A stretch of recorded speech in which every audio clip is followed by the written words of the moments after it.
الله الرحمن الرحيم الحمد لله رب العالمين بارئ الخلائق أجمعين بائس الأنبياء والمرسلين والصلاة والسلام على أفضل السفراء المقربين وحبيب إله العالمين وعطرته الطيبين الطاهرين لا سيما على بقية الله في الأرضين وحجته على العالمين عجل اللهم له الفرج ولعنة الدائمة على الكافرين والمنافقين أجمعين. محسنان اسلام کے سلسلے میں آج ہماری گفتگو ایک ہی خاندان کی دو ایسی ہستیوں کے بارے میں ہے کہ جن کا تعلق تو ایک ایسے ماحول، معاشرے اور گھرانے سے تھا کہ جس نے پیغمبر اور پیغمبر کے آباء و اجداد کی مخالفت ہمیشہ سے کی، لیکن اپنے تمام گھرانے، اپنے تمام ماحول سے ٹکراتے ہوئے ان ہستیوں نے حق کی دعوت پر لبیک کہی اور راہ میں آنے والی تمام مشکلات کو برداشت کیا.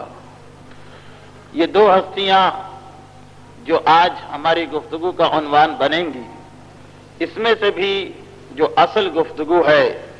وہ حضرت خالد ابن سعید ابن عاص کے بارے میں ہے،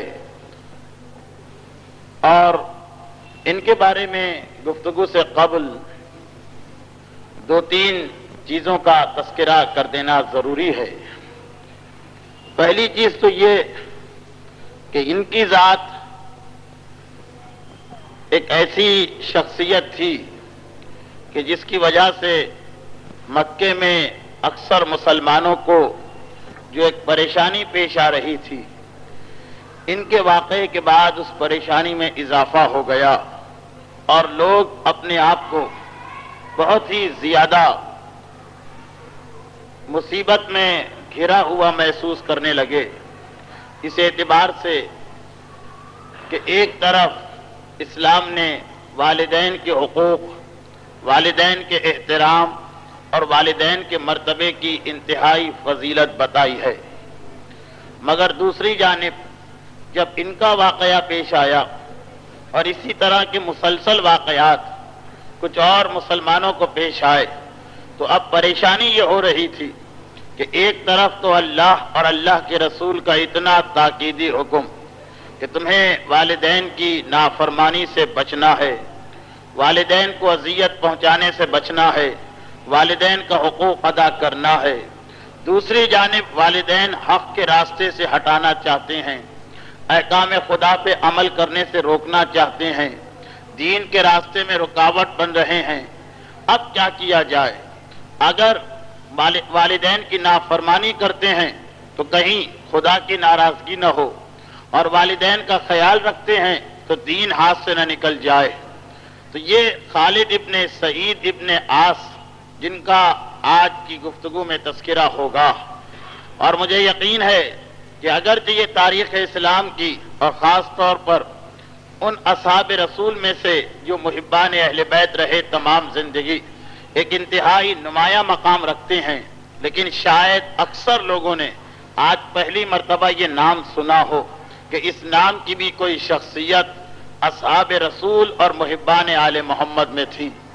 لیکن تفصیلات آئیں گی، ان کی عظمت کا اندازہ آپ کو ہوتا چلا جائے گا،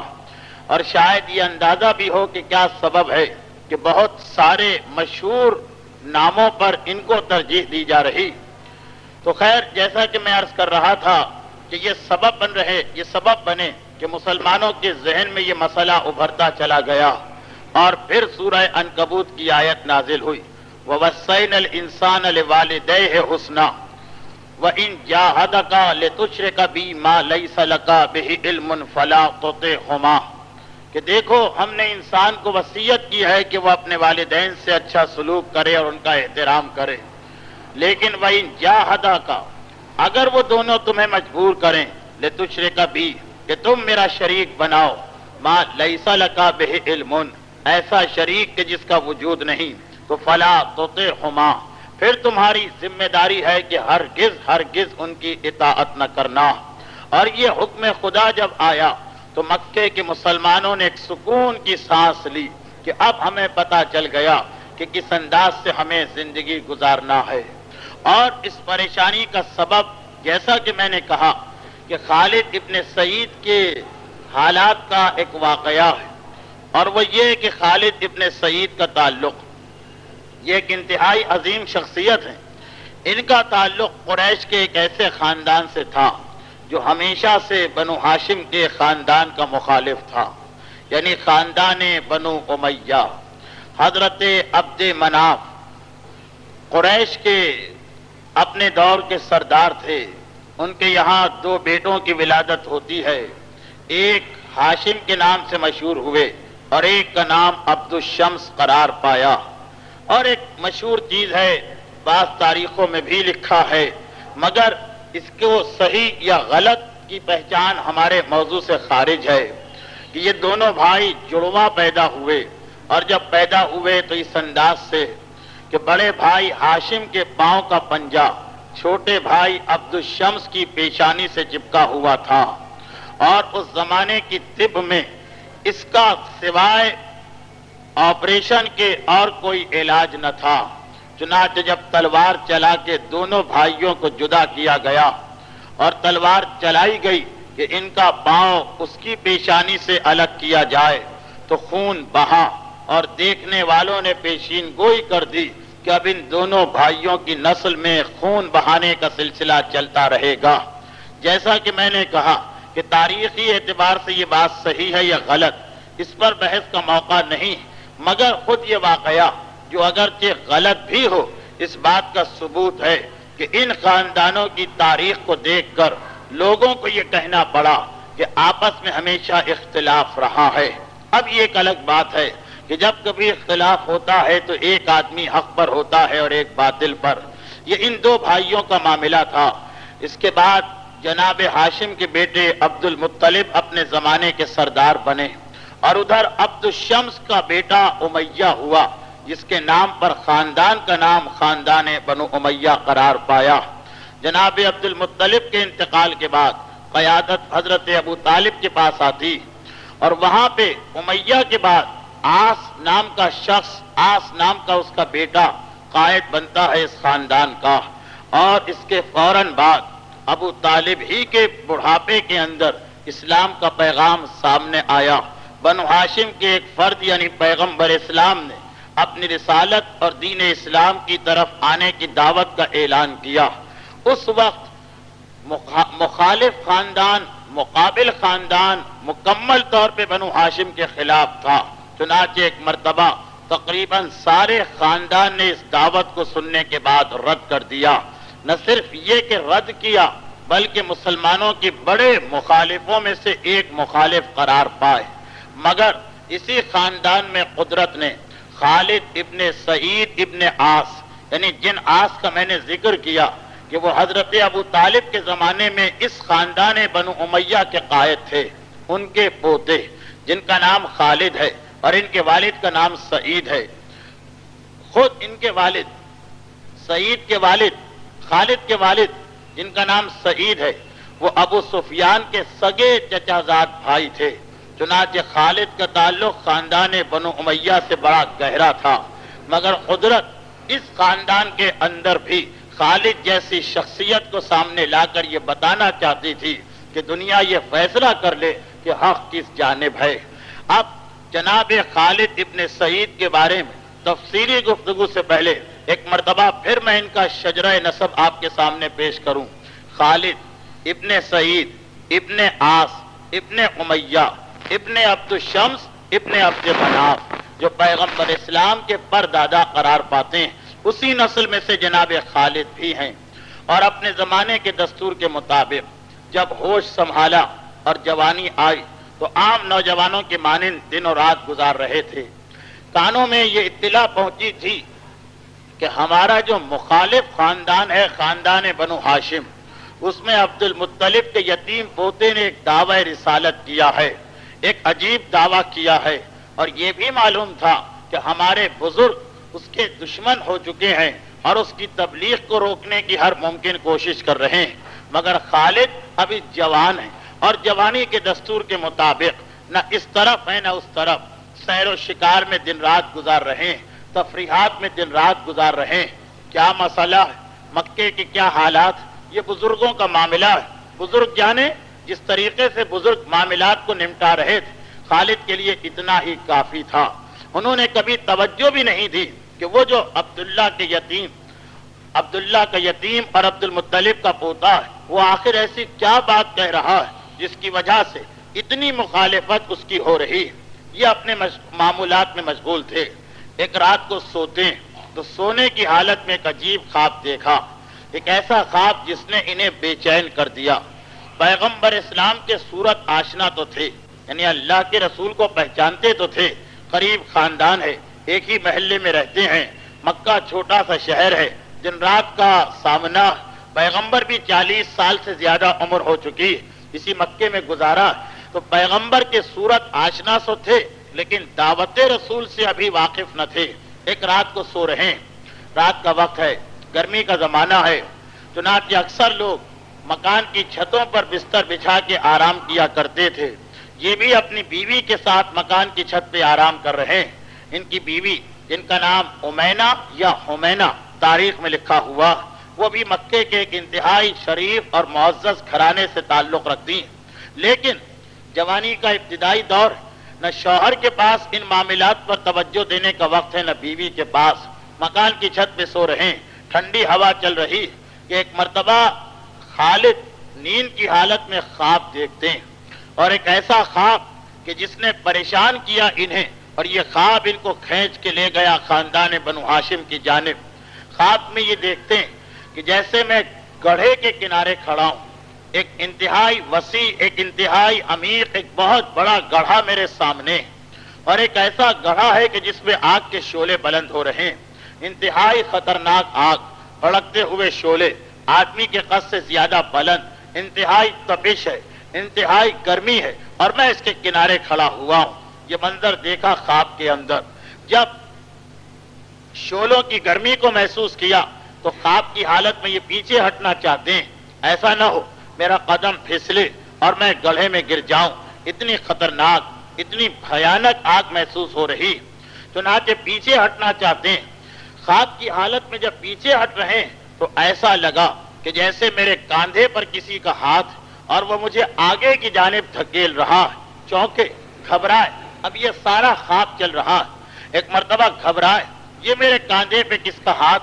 گھوم کے دیکھا تو اپنے باپ سعید ابن عاص کو اپنے پیچھے کھڑا ہوا پایا، اور یہ منظر دیکھا کہ میرا باپ تیزی کے ساتھ مجھے آگے دھکا دے رہا ہے، آگ کے اندر ڈالنا چاہ رہا ہے۔ گھبرا گئے، باپ اور اپنے بیٹے کو آگ میں ڈال کے جلانا چاہ رہا، پہلے تو یقین نہیں آیا، اور اسی ابھی کشمکش و پریشانی کی حالت میں تھے کہ باپ نے موقع سے فائدہ اٹھایا اور واقعاً ان کو آگ میں دھکا دے دیا۔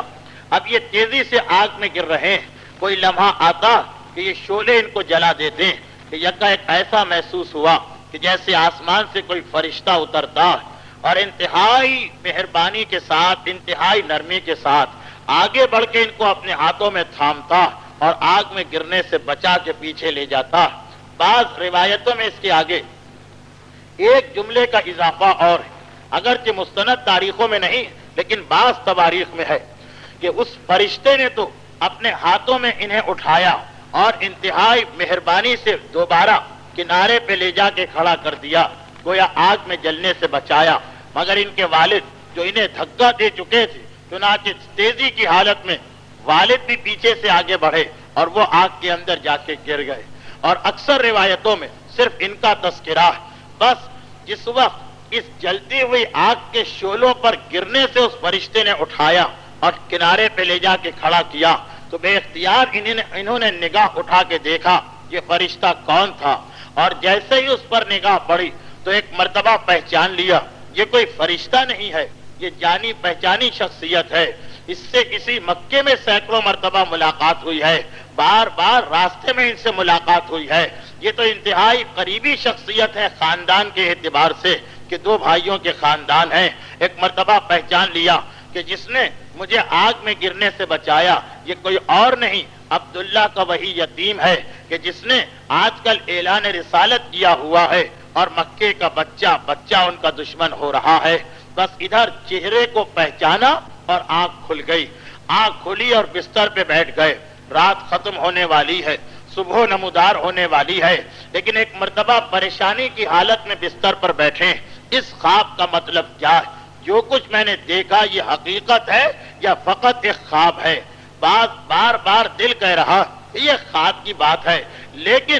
ذہن بار بار کہہ رہا ہے کہ نہیں، اس میں حقیقت محسوس ہو رہی، اور اگر اس کو حقیقت سمجھیں تو اس خواب کا ایک ہی مطلب ان کے ذہن میں آ رہا ہے کہ میرا باپ مجھے کسی ایسے کام کا حکم دے رہا ہے جس کے نتیجے میں مجھے آگ میں جلنا، اور اس آگ سے مجھے فقط عبداللہ کا یہ یتیم بچا سکتا ہے۔ چنانچہ جب صبح کا وقت آیا، سورج نکل آیا، کاروبار زندگی رواں دواں ہو گیا تو گھر سے نکلے اور سیدھے برابر کے محلہ بنو ہاشم میں پہنچے پیغمبر اسلام کی خدمت میں اور کہا کہ آپ مجھے فقط یہ بتائیے کہ آپ کا پیغام کیا ہے۔ آج تک کبھی اتنی فرصت نہیں ملی تھی کہ پیغمبر کے بارے میں دوستی یا دشمنی کچھ بھی سوچتے، فرصت ہی نہیں ملی تھی، لیکن آج اس خواب نے انہیں خدمت پیغمبر میں حاضر کیا اور کہا مجھے بتائیے۔ پیغمبر نے کہا میرا ایک ہی پیغام ہے، اس خدا واحد و یکتا کے علاوہ کوئی عبادت کے لائق نہیں ہے، اور میں اس کا نمائندہ اور اس کا رسول ہوں، اور ان تمام جھوٹے خداؤں اور بتوں کی عبادت کو چھوڑ دو جو کسی کو نہ فائدہ پہنچا سکتے ہیں نہ نقصان، جو اتنے اندھے اور بے ذہن ہیں کہ انہیں یہ بھی پتا نہیں کہ کون ان کی عبادت کر رہا ہے اور کون ان کی مخالفت۔ زبان پیغمبر سے نکلے ہوئے الفاظ تھے، انتہائی سیدھا سادہ پیغام تھا۔ ایک مرتبہ دل میں یہ پیغام اتر گیا اور بے اختیار کہا کہ لا الہ الا اللہ و محمد الرسول اللہ۔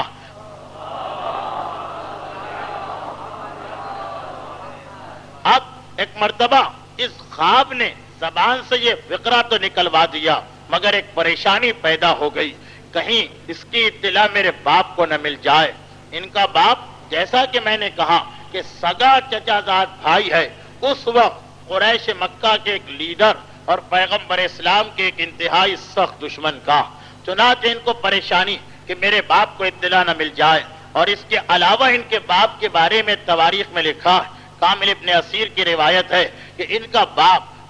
مکے کے انتہائی غصے والے اور مغرور آدمیوں میں سے ایک تھا۔ اس کا لقب تھا ذو التاج، یعنی تاج والا، کیونکہ وہ زرد رنگ کا عمامہ سر پہ پہنتا تھا، اور یہ اس کا اعلان بھی تھا اور اس پر وہ عمل بھی کرتا تھا کہ میرے علاوہ اس رنگ کا عمامہ کسی کے سر پہ نظر نہیں آنا چاہیے، ورنہ پھر میرے اور اس کے خاندان کا اختلاف اور لڑائی ثابت ہے۔ چنانچہ اس کے باپ کے غصے کی وجہ سے مکے کے عام لوگ اس کی بات کو مان لیا کرتے تھے، اور اس کا لقب ہی تھا ذو التاج، یعنی تاج والا۔ اب انہیں پتا ہے کہ میرا باپ جو ناک پر مکھی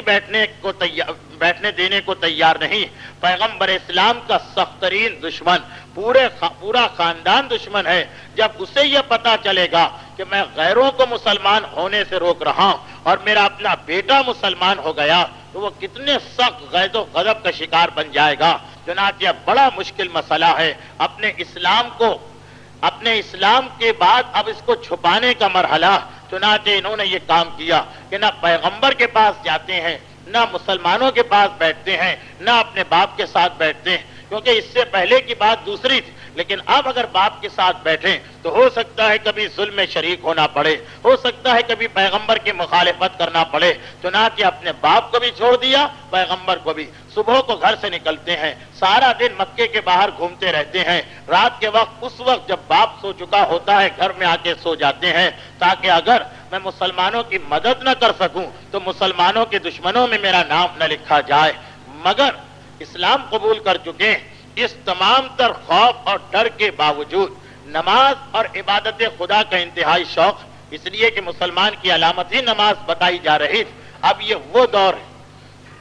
یہ وہ زمانہ ہے کہ ابھی نماز واجب نہیں ہوئی تھی، لیکن اسلام قبول کرنے کے بعد نماز کے پابند بن گئے تھے۔ جان کا خطرہ ہے، باپ کو اطلاع مل گئی، باپ قتل کرا دے گا، چنانچہ گھر کو چھوڑ کر صبح سے شام باہر رہتے ہیں، مکے کے پہاڑوں میں، مکے کے جنگلوں میں، اور وہاں نماز پڑھتے ہیں جب وقت نماز آتا ہے۔ باپ کے ساتھیوں میں سے کسی نے ایک مرتبہ ان کو جنگل میں نماز پڑھتے ہوئے دیکھ لیا، چنانچہ اس کے دل میں تجسس پیدا ہوا کہ یہ سعید ابن عاص کا بیٹا، ابو سفیان کا بھتیجا مسلمانوں کے طریقے سے عبادت کیسے کر رہا۔ چنانچہ اب لوگ ان کے پیچھے لگ گئے، انہیں نہیں معلوم مگر لوگ ان کے پیچھے لگے، اور آہستہ آہستہ کئی آدمیوں نے یہ منظر دیکھا، اور ایک دن آ کر ان کے باپ کے سامنے طنز اور طانے کے انداز میں کہنے لگے کہ تم ان غریب لوگوں پر تو اتنا ظلم کر رہے ہو کہ جو عبداللہ کے یتیم کی بات مانتے ہیں، اور تمہارا اپنا سگا بیٹا اس کے اوپر ایمان لا کر تمہارے دین کو ترک کر چکا ہے، اور اسے تم کچھ کہنے کو تیار نہیں۔ اتنا تانا باپ کے لیے بہت بڑا تانا تھا۔ غیظ و غضب کی حالت میں ایک مرتبہ باہر نکلا، اپنے ساتھ غلاموں کو لے کے چلا، مکے کے باہر پہنچا، حکم دیا کہ پھیل جا اس علاقے میں، اور جہاں کہیں میرا بیٹا خالد نظر آئے اسے گرفتار کر کے لانا۔ آخر کیونکہ خالد کو پتا ہی نہیں کہ کیا ہو رہا، اس لیے چھپنے کے معاملے میں وہ احتیاط تو نہیں کر رہے تھے، گرفتار کر لیے گئے اور گھر میں پہنچایا گیا۔ باپ کو اطلاع پہنچائی گئی کہ آپ کا بیٹا گرفتار ہو کے لایا گیا۔ ان کے باپ جن کا نام سعید ابن عاص ہے اور ان کی کنیت ابو احیحہ ہے، ان کے والد کی کنیت ابو احیحہ ہے، انہیں اطلاع ملی کہ آپ کا بیٹا گرفتار کر کے لایا گیا۔ غیظ و غضب کی حالت میں ایک عصا لے کر، ایک لاٹھی لے کر، لکڑی کی ایک چھڑی لے کر ان کا باپ گھر میں داخل ہوا، دیکھا کہ ہاتھ پاؤں باندھ کے میرے بیٹے کو صحن میں بٹھایا گیا۔ بیٹے کے چہرے پہ نگاہ پڑی، غصہ بڑھ گیا، اور ایک مرتبہ وہ عصا، وہ چھڑی، وہ لکڑی کی لاٹھی اٹھا کر اتنے زور سے خالد کے سر پہ ماری کہ وہ لکڑی ٹوٹ گئی۔ اتنے زور سے ان کے سر پہ اس عصا کو مارا کہ وہ لکڑی کا بنا تھا مگر ٹکڑے ٹکڑے ہو گیا۔ اور اس کے بعد انتہائی غیظ و غضب کی حالت میں پوچھتے ہیں کہ میں نے سنا ہے کہ تم نے عبداللہ کے یتیم کی باتوں کو قبول کر لیا اور اپنے دین کو ترک کر دیا ہے، کیا تمہیں پتا نہیں کہ وہ ہمارے خداؤں کو برا بھلا کہتا ہے، ہمارے باپ دادا کے مذہب پر اعتراض کرتا ہے۔ ایک مرتبہ اتنے باپ کو غصے میں دیکھنے کے بعد بھی سر جھکا کے کہتے ہیں کہ لیکن جو کچھ وہ کہتا ہے وہ سچ کہتا ہے۔ ان کا جواب، جو کچھ وہ کہتا ہے سچ کہتا ہے۔ باپ نے جب یہ سنا تو غصے کی وجہ سے ایک مرتبہ کہتا ہے کہ اگر ایسی بات ہے تو آج سے میرا تیرا تعلق ختم ہو گیا، اور اب میں تجھے گرفتار کر کے اپنے مکان میں قید کروں گا اور دیکھوں گا تو کیسے زندہ بچتا ہے۔ تجھے نہ کھانے کو دیا جائے گا نہ پانی کو دیا جائے گا۔ اب اس وقت انتہائی شدید تکلیف ہو رہی ہے، سر میں رسیاں کھل گئی کسی طرح، اور انہوں نے اپنے سر پہ اپنے ہاتھ کو رکھ کر اسے سہلانا شروع کیا، مگر اس حالت میں باپ کے غصے کو بھی دیکھ رہے، اپنی کمزوری کو بھی دیکھ رہے، یہ بھی پتا ہے کہ مسلمانوں میں کوئی اس قابل نہیں کہ میری مدد کو آ سکے، مگر پوری بے خوفی سے جواب دیتے ہیں کہ مجھے آپ کا کھانا چاہیے بھی نہیں، میرا پروردگار موجود ہے اور وہی مجھے روزی عطا کرنے والا ہے۔ اسلام کا ابتدائی زمانہ ہے، اتنے غیظ و غضب کی کیفیت ہے، مگر اتنی معرفت والا جملہ ان کی زبان سے نکل رہا ہے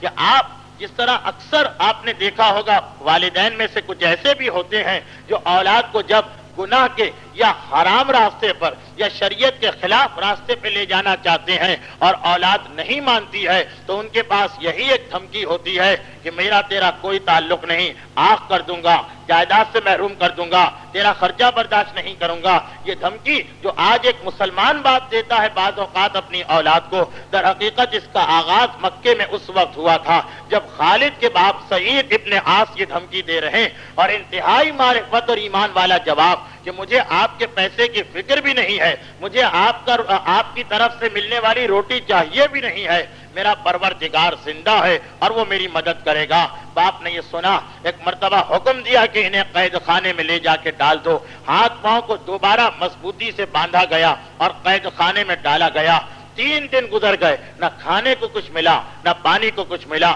مگر ایمان پہ قائم ہیں، ایمان پہ ثابت ہیں، اور ایسا لگ رہا ہے کہ کہ قدرت نے انہیں جو گرفتار کرا کے باپ کے گھر میں قید کیا، اس میں بھی پروردگار کی ایک مصلحت تھی، کیونکہ تاریخ یہاں پہ خاموش ہے، صرف اتنا کہتی ہے کہ 3 دن کے بعد ایک مرتبہ انہیں موقع مل گیا باپ کی قید سے فرار ہونے کا، مگر بعض روایتوں سے اندازہ ہوتا کہ در حقیقت باپ کے ظلم کو اور ان کی مظلومیت کو، باپ کے غصے کو اور ان کے توکل کو، باپ کے خلاف عقل عقیدے کو اور ان کے معرفت والے جملے کو سن کر باپ پہ اثر نہیں ہوا مگر ان کے بھائیوں پہ اثر ہو گیا۔ چنانچہ ان میں سے کسی نے موقع سے فائدہ اٹھا کر انہیں رات کے وقت کھول کر آزاد کیا، اور ایک مرتبہ یہ وہاں سے نکل کے سیدھے خدمت پیغمبر کے اندر آ گئے۔ اب جو باپ سے ایک ڈر تھا، جو ایک باپ سے ایک حجاب تھا، جو ایک تکلف تھا کہ باپ دیکھے گا تو پتہ نہیں کیا کہے گا، وہ تو ختم ہو گیا، کیونکہ معاملہ کھل کے سامنے آ چکا تھا۔ چنانچہ علل اعلان یہ خدمت پیغمبر میں پہنچے اور پیغمبر کے ساتھی بن کے زندگی گزارنے لگے۔ اور جیسا کہ میں نے کہا کہ تاریخ تو خاموش ہے کہ یہ قید سے کیسے نکلے، مگر تھوڑا اندازہ ہو رہا، اور اس کا ثبوت یہ کہ ابھی چند دن گزرتے ہیں، ان کے دوسرے بھائی، چھوٹے بھائی جن کا نام عمر ہے، وہ بھی آ کے پیغمبر اسلام کے پاس اسلام قبول کرتے ہیں، اور کچھ دن اور گزرے، ان کے سب سے چھوٹے بھائی جن کا نام ابان ہے، وہ بھی آ کے اسلام قبول کرتے ہیں۔ لیکن بہرحال یہ تینوں بھائی، جن میں باپ کا زیادہ غصہ بڑے بھائی خالد ابن سعید پر ہے، کیونکہ اس نے یہ سلسلہ شروع کیا خاندان میں، باپ کو زیادہ غصہ اس پر ہے، اور وہ موقع کی تلاش میں ہے، جب موقع ملے میں اپنے بیٹے کو نقصان پہنچا دوں۔ پیغمبر نے ان حالات کو دیکھا، ان سے کہا کہ ان حالات میں تمہارا مکے میں رہنا مناسب نہیں ہے، میں کچھ مسلمانوں کو ملک حبشہ کی جانب بھیج رہا ہوں، تم بھی اس لشکر میں شامل ہو کے چلے جاؤ۔ اس عرصے میں ان کی بیوی بھی اسلام قبول کر چکی تھی، چنانچہ پیغمبر نے شوہر اور بیوی کو اس قافلے میں شامل کیا جو جناب جعفر طیار کی قیادت میں مکہ چھوڑ کے حبشے کی جانب جا رہا تھا۔ یہ 6واں سال تھا اعلان رسالت کو، اور یہ حبشہ کی جانب گئے۔ تاریخ بتاتی ہے کہ وہاں جانے کے بعد یہ خیر و عافیت سے ہو گئے، اور 10 سال انہوں نے وہاں گزارے، اور وہیں پر ان کو ایک سعادت اور ملی، وہیں پہ ان کو ایک شرف اور ملا۔ ایک مسلمان کے لیے اس سے بڑا شرف کیا ہو سکتا ہے کہ وہ پیغمبر اسلام کا نکاح پڑھوائے۔ یہ شرف بھی ان کو حاصل ہوا حبشہ کے اندر پہنچنے کے بعد، اس لیے کہ جب یہ حبشہ پہنچے تو جس قافلے میں یہ گئے تھے، اسی قافلے میں ان کے ساتھ ان کے رشتے کی ایک بہن بھی تھی جن کا نام تھا رملہ، اور یہ رملہ وہ ہیں جو تاریخ اسلام میں ام حبیبہ کے نام سے یاد کی جاتی ہیں، اور یہ ام حبیبہ ابو سفیان کی بیٹی ہیں، اور حاکم شام امیر معاویہ کی سگی بہن ہے، اور یزید کی پھوپھی، ان کا نام رملہ ہے۔ ان کے والد ابو سفیان، آپ نے ابھی دیکھا خالد کے اوپر کتنے مظالم ہوئے۔ خالد کے باپ سعید تو مسلمانوں کے اتنے دشمن نہیں تھے، فقط ناک کا مسئلہ تھا، خاندان کا مسئلہ تھا، مگر رملہ جو تھی ان کے اپنے باپ تو اسلام کے سخت ترین دشمن تھے، اور وہ کسی مسلمان کا وجود برداشت نہیں کر سکتے تھے، مگر ان کی اپنی سگی بیٹی مسلمان ہوئی۔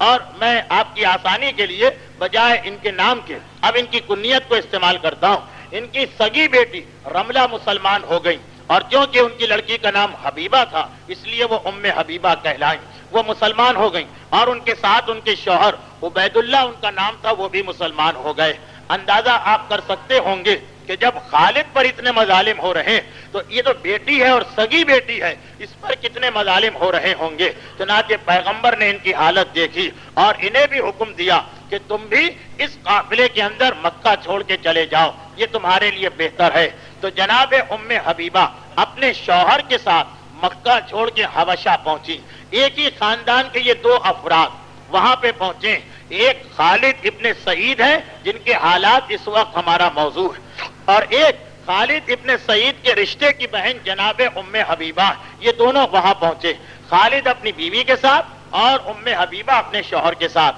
پھر میں آپ کو یاد دلا دوں کہ ام حبیبہ کے دادا اور خالد کے دادا سگے بھائی تھے، یہ رشتہ یاد رکھیے، دونوں سگے بھائی تھے، یہ رشتہ۔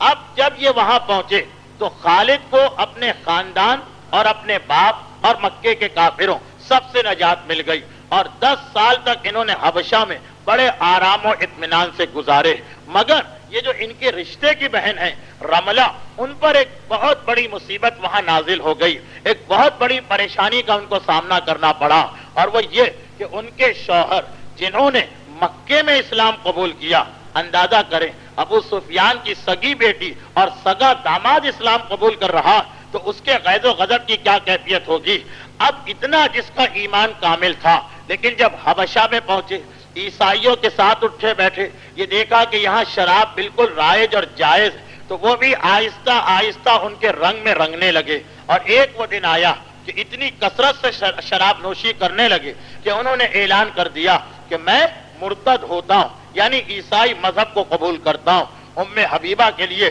اس سے بڑی مصیبت اور اس سے بڑا غم کیا ہو سکتا تھا کہ میرا شوہر جس کے بھروسے اور سہارے پر میں ہجرت کر کے یہاں آ رہی ہوں، میرا باپ تو وہیں چھوٹ گیا، میرا سارا خاندان تو مکے میں رہ گیا، اور ایک یک و تنہا میں اپنے شوہر کے ساتھ آئی تو میرے شوہر نے بھی دین حق کو چھوڑ دیا۔ اب کتنی بڑی مصیبت و پریشانی تھی، شوہر سے فوراً الگ ہو گئی جو حکم اسلامی تھا، اور بار بار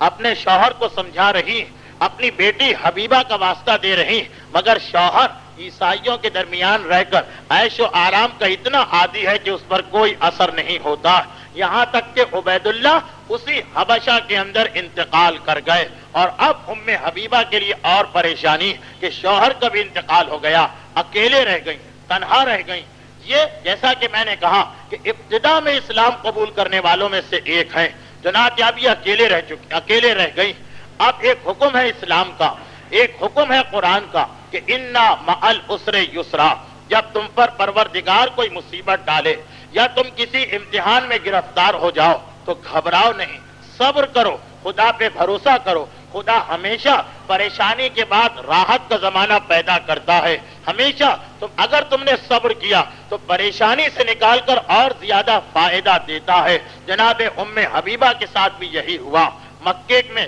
اپنا پورا گھرانہ چھوڑ کے آئی، شوہر کے ساتھ آئی، شوہر پہلے مرتد ہوئے، اس کے بعد انتقال کر گئے، اب یہ اکیلے رہ گئیں، لیکن جیسا کہ میں نے کہا تھا کہ ان کا ایمان اور معرفت انتہا درجے کی تھی۔ یہ واقعات سارے مورخین لکھتے ہیں، یہ کسی ایک فرقے کا مسئلہ نہیں ہے، سارے مورخین لکھتے ہیں، چنانچہ ان کی معرفت کی یہ انتہا کہ بعد میں جب ان کا نکاح پیغمبر سے ہوا تھا اور یہ ام المومنین قرار پائیں تھیں، تو ایک مرتبہ مدینے میں ان کے والد ان سے ملاقات کرنے کے لیے آئے تھے۔ اس وقت تک والد نے اسلام کا اظہار و اعلان نہیں کیا تھا، وہ ایک مصلحت سے پیغمبر سے ملاقات کرنا چاہتے تھے۔ بیٹی وہی مدینے میں ہے، چنانچہ باپ بیٹی کے گھر میں پہنچا، اور تاریخ کی اس روایت کے مطابق یہ سمجھیے کہ تقریباً 12 سال بلکہ 15 سال کے بعد بیٹی نے باپ کو دیکھا ہے، بیٹی نے باپ کے چہرے کو دیکھا ہے، لیکن اس کے باوجود ایمان اور معرفت اتنی کہ جب باپ سے ملاقات کی اور باپ نے بیٹی کے گھر میں بستر پر بیٹھنا چاہا تو بیٹی نے باپ کو روک دیا کہ بابا ایک لمحے ٹھہر جائیے، بستر کو لپیٹا اور اس کے بعد کہا کہ اب آپ زمین پر بیٹھیے۔ ایک مرتبہ گھبرا کے باپ نے پوچھا تھا کہ بیٹی یہ بستر کو تم نے کیوں لپیٹا؟ کہا یہ پیغمبر اسلام کا بستر ہے۔ باپ گھبرا کے کہتا کہ میں تمہارا باپ تمہارے گھر میں اتنے سال کے بعد آیا اور تمہیں یہ بھی گوارا نہیں کہ میں اس بستر پر بیٹھوں؟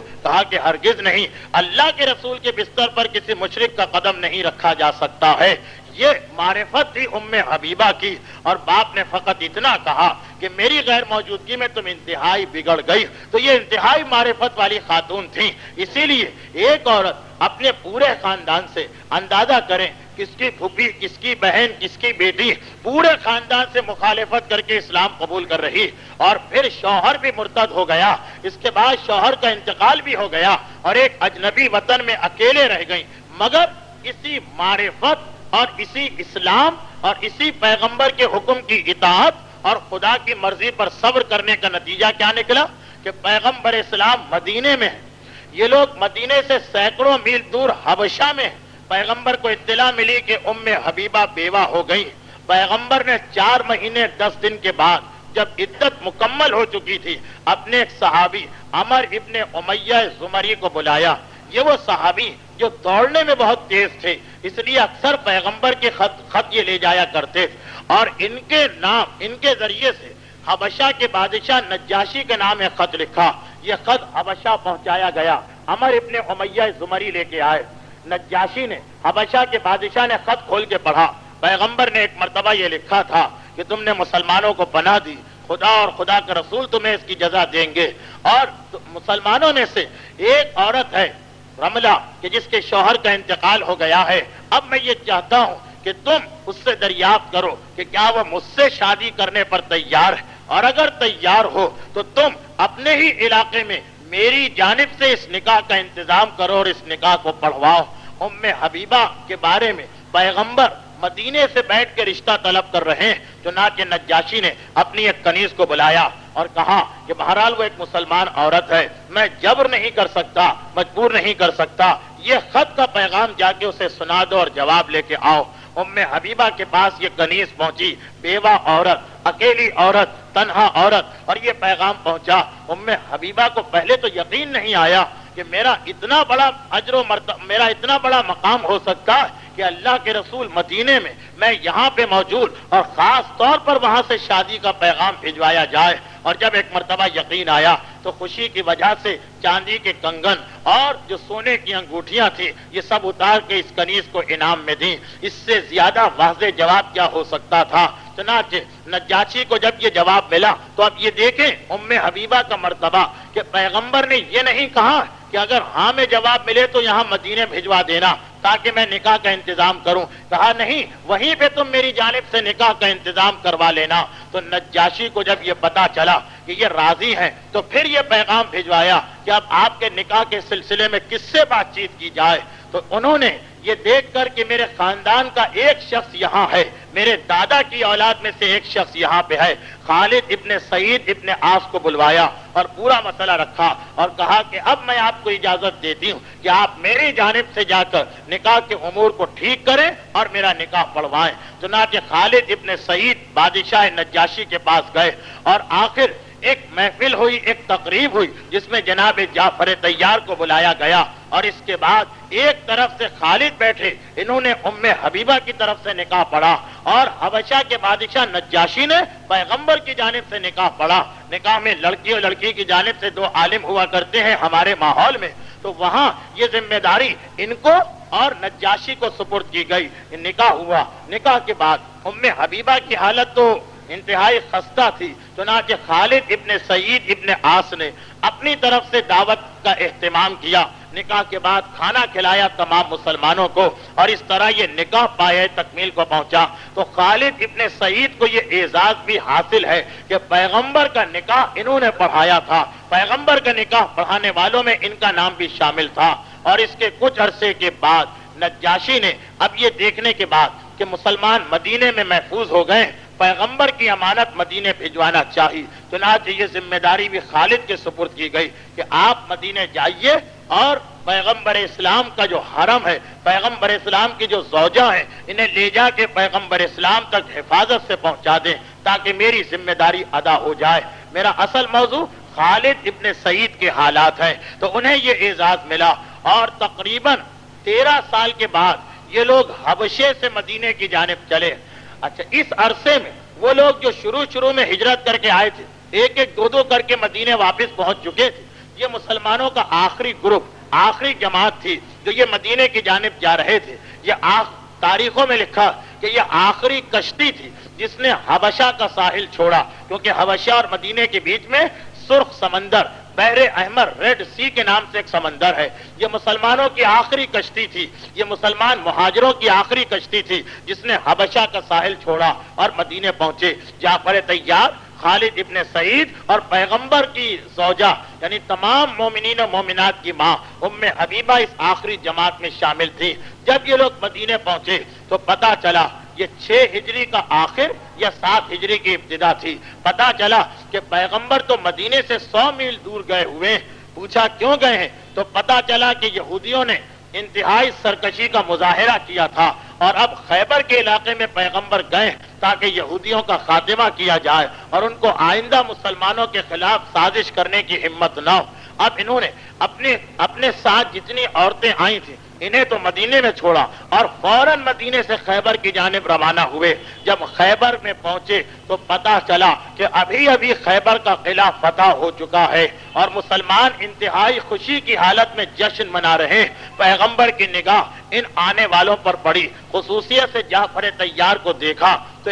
ایک جملہ پیغمبر کی زبان سے نکلا کہ میری سمجھ میں نہیں آتا کہ آج مجھے کس چیز کی خوشی زیادہ ہے، خیبر کی فتح کی یا جعفر طیار کے چہرے کو دیکھنے کی۔ اور اس کے بعد پیغمبر نے ان سارے مہاجرین کو بلایا، تاریخ میں ہے کہ ایک ایک کو گلے سے لگایا اور اپنے ساتھ بٹھایا، اور ایک حکم اسلامی وہ یہ کہ جب کوئی جنگ ہوتی تو جتنے لوگوں نے جنگ میں حصہ لیا مال غنیمت ان میں برابر سے تقسیم کیا جاتا، اور جو جنگ میں حصہ نہیں لیتے ان کو کچھ نہیں ملتا۔ مگر یہ آنے والے جن میں جعفر طیار کے بعد دوسری اہم شخصیت خالد ابن سعید کی تھی، پیغمبر کو ان کے آنے کی اتنی خوشی ہوئی کہ پیغمبر نے ایک حکم جاری کیا کہ ہر جنگ میں جو قاعدہ ہے آج اس کو بدلا جائے گا، اور ان لوگوں کے لیے بھی مال غنیمت سے ایک حصہ نکالا جائے اور انہیں بھی اس میں سے حصہ دیا جائے۔ یہ مجاہد نہیں، یہ خیبر میں نہیں لڑے، مگر پیغمبر نے ان کا اتنا احترام کیا کہ جیسے یہ جنگ میں حصہ لے چکے ہیں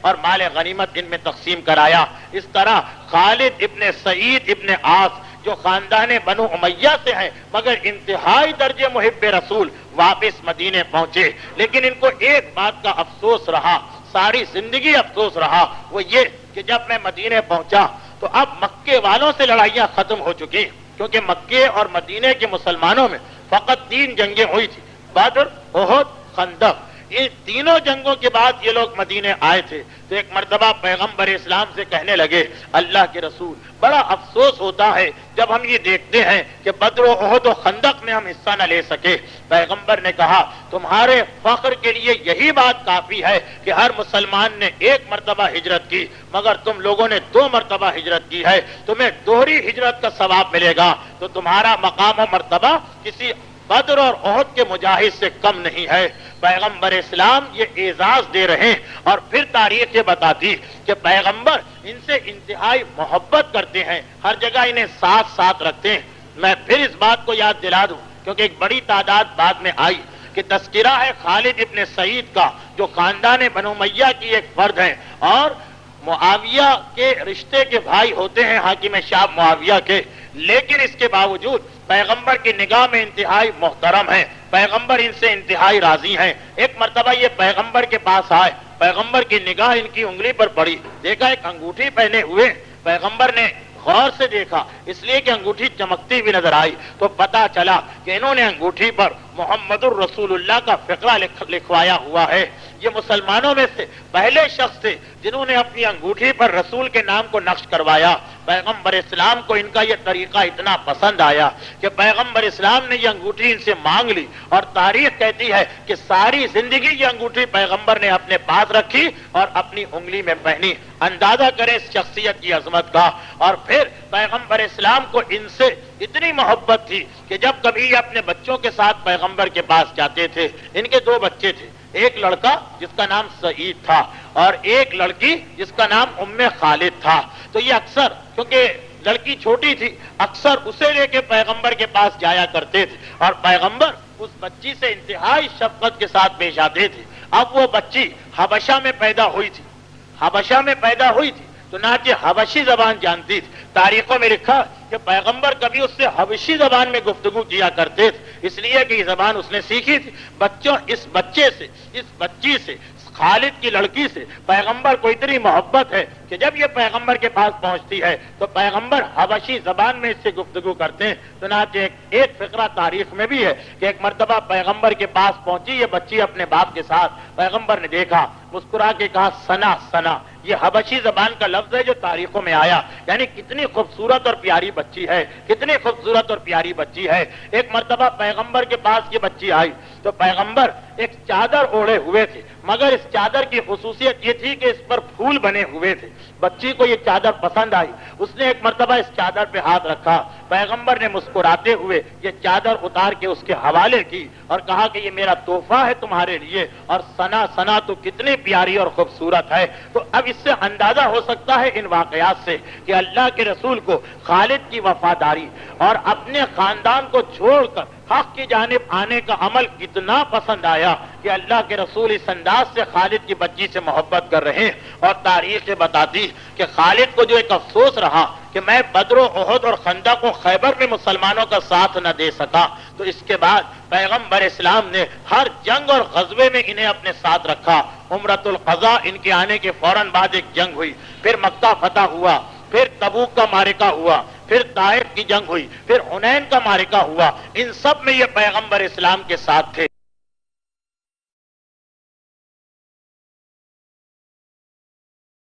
جانتے تھے شاذ و نادر کسی کو لکھنا پڑھنا آتا تھا۔ اب یہ خالد خود وہ شخص تھے کہ جنہوں نے اپنے کفر کے زمانے میں لکھنا پڑھنا سیکھ لیا تھا۔ چنانچہ جب پیغمبر کے پاس یہ آئے خیبر کے بعد، تو پیغمبر نے اپنے کاتبوں میں جو لوگ کتابت کرتے ہیں، خط وغیرہ لکھتے ہیں، ان کو بھی شامل کر لیا تھا، اور اکثر خط پیغمبر کے یہی لکھا کرتے تھے جس پر پیغمبر اپنی مہر لگاتے تھے۔ چنانچہ تاریخوں میں دو واضح ان کے خط نظر آتے ہیں۔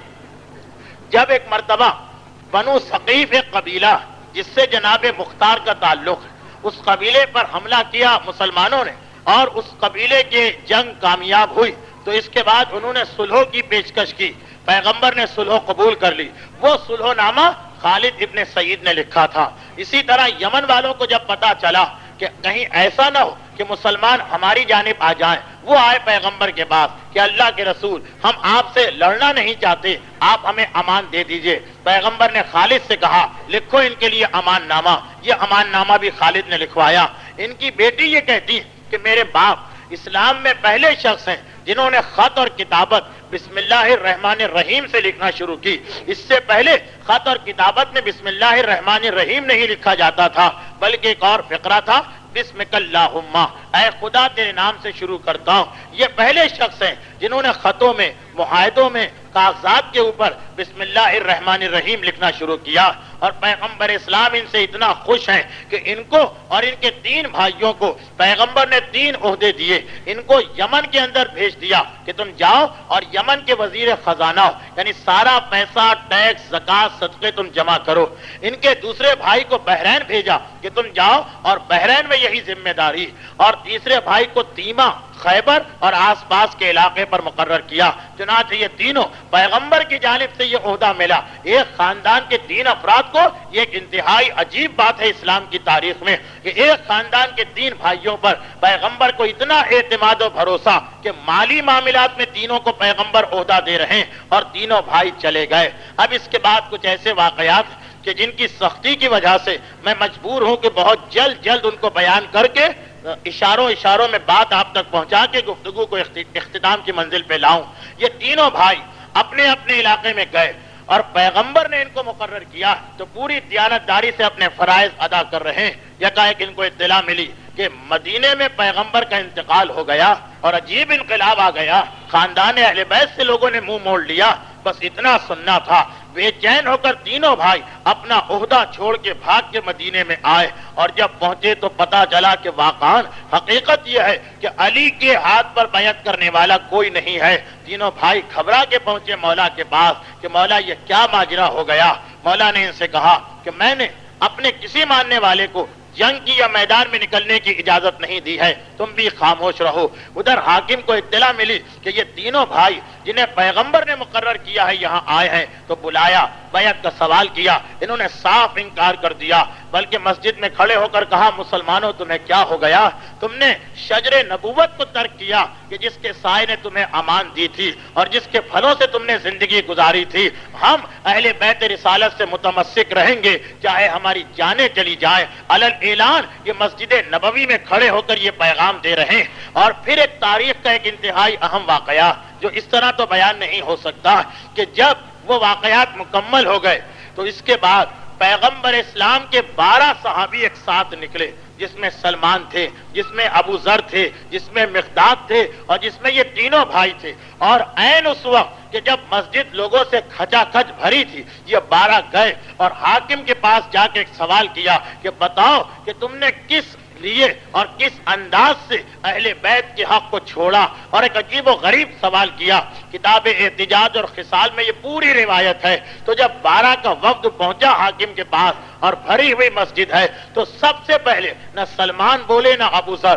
نہ مقداد کو اجازت ملی نہ عمار کو، سب سے پہلے خالد ابن سعید کھڑے ہوئے اور کہا کہ اتنے جلد بھول گئے بنو قریظہ کے قبیلے پر جب پیغمبر لشکر لے کے گئے تھے تو ہم سب وہاں تھے، تم بھی بیٹھے تھے، کیا تمہیں یاد نہیں کہ پیغمبر نے ہم سب کو دیکھ کر تمہیں دیکھا تھا اور کہا تھا کہ خدا مجھے حکم دیتا ہے کہ میں یہ امانت تمہارے حوالے کروں، اور تمہارے لیے واجب ہے کہ تم یہ امانت امت کے حوالے کرنا، کہ یاد رکھو میرے بعد میرا جانشین اور وصی میرا بھائی علی ہوگا۔ کیا تم بھول گئے؟ اور پھر ایک ایک کر کے خالد نے وہ روایتیں یاد دلائیں جو پیغمبر نے علی کے بارے میں ارشاد فرمائی تھی، لیکن وقت کی کمی اور حالات اور موقع جو ہے وہ ایسا نہیں کہ میں اس روایت کو زیادہ تفصیل سے بتاؤں۔ تو اتنے جری تھے اس لیے کہ جو مکے کے کافروں کے مظالم سے نہ ڈرا، اب اسے کیا ڈر محسوس ہوتا کہ وفد بنا کر پہنچے اور مطالبہ کیا کہ بتاؤ حق کیسے ملا یہاں پہ بیٹھنے کا۔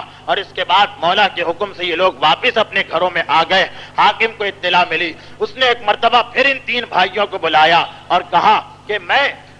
تم تینوں بھائیوں کو تمہارے عہدے پر باقی رکھتا ہوں، اس لیے کہ جسے اللہ کے رسول مقرر کر جائے اس سے زیادہ اور بہتر کوئی ہو ہی نہیں سکتا۔ تینوں نے کہا اللہ کے رسول کے بعد سوائے علی کے ہم اور کسی کے نمائندے بننے کو تیار نہیں ہیں، ہمیں نہیں چاہیے یہ عہدے۔ اور تینوں نے اپنے اتنے اہم عہدے چھوڑے اور گھر میں آ کے بیٹھ گئے۔ لیکن اس کے بعد جب مسلمانوں پر وقت پڑا اور جنگوں کا اور غزووں کا آغاز ہوا، مسلسل جنگیں ہوئیں، تو اس وقت یہ بھائی وہ تھے جو پھر اپنی خدمات پیش کر رہے کہ اب مسئلہ شخصیات کا نہیں ہے، اسلام کا ہے، ہم جائیں گے میدان میں۔ چنانچہ وہ تمام جنگیں جو جھوٹے نبیوں کے خلاف ہوئی، جو ایران کے کافروں کے خلاف ہوئی، جو شام کے عیسائیوں کے خلاف ہوئی، اس میں یہ تینوں بھائی گئے۔ یہاں تک کہ خالد تو وہ شخصیت ہیں کہ جن کے اپنے جوان بیٹے، ایک بیٹا، ایک ہی اولاد، ایک بیٹی تھی ایک بیٹا، اسے انہوں نے اسلام پر قربان کیا ان جنگوں میں۔ اور آخر وہ وقت آیا کہ خود بھی 28 جمادی الاول سن 13 ہجری کا ایک جہاد تھا، اس جہاد میں حصہ لیتے ہوئے ایران کے محاذ پر یہ شہادت کے مرتبے کو حاصل کرتے ہیں۔ اور وہ جو تمنا تھی کہ بدر و احد میں ہمیں موقع نہ ملا، وہ تمنا اس منزل پہ جا کے پورا ہوئی۔ یہاں پہ ہمارے علماء اس مقام پر اپنی گفتگو کو تمام کرتے ہیں، لیکن بعض عام مسلمانوں کی تاریخ میں ایک روایت ہمیں اس منزل پر اور نظر آتی ہے، اور وہ یہ ہے کہ یہ اس جنگ سے کامیاب واپس آئے، اور اس کے بعد اگلی ایک جنگ تھی اس میں حصہ لینے گئے۔ وہ جنگ کئی مہینے تک چلی، اس جنگ میں حصہ لے رہے تھے کہ انہیں پتا چلا کہ اس علاقے میں ایک صحابی رسول تھے اکرمہ، ان کی بیوہ ام حکیم رہتی ہیں۔ چنانچہ انہوں نے ان کے نام پیغام دیا شادی کا۔ ام حکیم نے کہا کہ یہ جنگ ختم ہو جائے، اس کے بعد شادی کا انتظام کیا جائے گا۔ پیغام قبول کر لیا، کہا نہیں، مجھے یقین ہے کہ کل میں مارا جاؤں گا، اس لیے چاہتا ہوں کہ آج ہی شادی ہو جائے۔ فوراً اس بیوہ نے یہ پیغام قبول کر لیا، اگر ایک شہید کی بیوہ بننے کا اعزاز مجھے ملے گا تو اس سے بڑھ کر میرے لیے سعادت کیا ہو سکتی ہے۔ چنانچہ شام کے وقت دونوں کا نکاح ہوا، رات ہجلہ عروسی میں گزری، اگلے دن صبح کو دعوت ولیمہ کا اہتمام کیا، اور ادھر ولیمے کی دعوت ختم ہوئی، ادھر ایک مرتبہ شور اٹھا کہ کافروں نے حملہ کر دیا ہے۔ تلوار لے کے یہ باہر نکلے اور ابھی چند قدم چلے ہوں گے کہ یکایک ایرانی فوج کے انتہائی بہادر پہلوان نے ان کے سینے پہ ایسا تیر مارا کہ یہ اسی مقام پر گرے اور شہید ہو گئے۔ ایک دن گزرا تھا شادی کو، ام حکیم کو اطلاع ملی کہ میرے شوہر اس انداز سے شہید کر دیے گئے ہیں۔ غصے کی حالت میں خیمے کی لکڑی کو نکالا اور باہر نکل کر 7 کافروں کو اپنے اس لکڑی سے جہنم واصل کیا، اور اس کے بعد انہیں واپس پلٹا دیا گیا۔ تو خالد ابن سعید ابن عاص ابن امیہ ابن عبد الشمس ابن عبد المناف، یہ وہ شخصیت کہ جن کے فضائل آپ نے سنے، آج ان کا ذکر اختتام کو پہنچا۔ اور جیسا کہ میں نے ابتدا میں عرض کیا تھا کہ انتہائی بدقسمتی بدقسمتی یہ کہ جو شخصیت تاریخ اسلام کی اتنی اہم شخصیت کہ یہ بھی وہ شخصیت کہ سارے مسلمان ان کے حالات میں یہ لکھنے پر مجبور کہ انہوں نے پیغمبر کے بعد علی کے سوا کسی اور کی حاکمیت کو نہیں مانا، لیکن غیروں کو چھوڑیں، ہمارے اپنے بچے اور جوان بھی ایسے ہیں کہ جن میں سے اکثر نے ان کا نام ہی نہیں سنا، اور آج جب تذکرہ ہوا تو ایک بڑی تعداد یہ کہے گی کہ پہلی مرتبہ ہمیں پتا چلا کہ اس نام کی بھی کوئی شخصیت گزری جس کے فضائل آپ نے سنے، کہ جن کو خواب کے ذریعے دین کی رہبری ہوئی، جنہوں نے پیغمبر اسلام کا نکاح پڑھوایا، جن کی انگوٹھی پیغمبر اپنی انگلی میں پہنتے ہیں، اور جن کی بیٹی وہ کہ پیغمبر اسلام اپنی اولاد کی مانند محبت اور شفقت کا اظہار کیا کرتے ہیں۔ اتنی عظیم ہستی کہ تین بھائی اور تینوں نے اپنے اتنے بڑے عہدے چھوڑ دیے کہ پیغمبر اسلام کے بعد ہمیں عہدہ نہیں چاہیے، پیغمبر اسلام کے بعد ہم اپنے اتنے بڑے عہدے کو چھوڑتے ہیں، اس لیے کہ صحیح مسلمان اور صحیح مومن کی پہچان ہی یہی ہے کہ وہ حق کے معاملے میں نہ عہدے کا خیال کرے، نہ پیسے کا خیال کرے، نہ کسی اور چیز کا خیال کرے، اور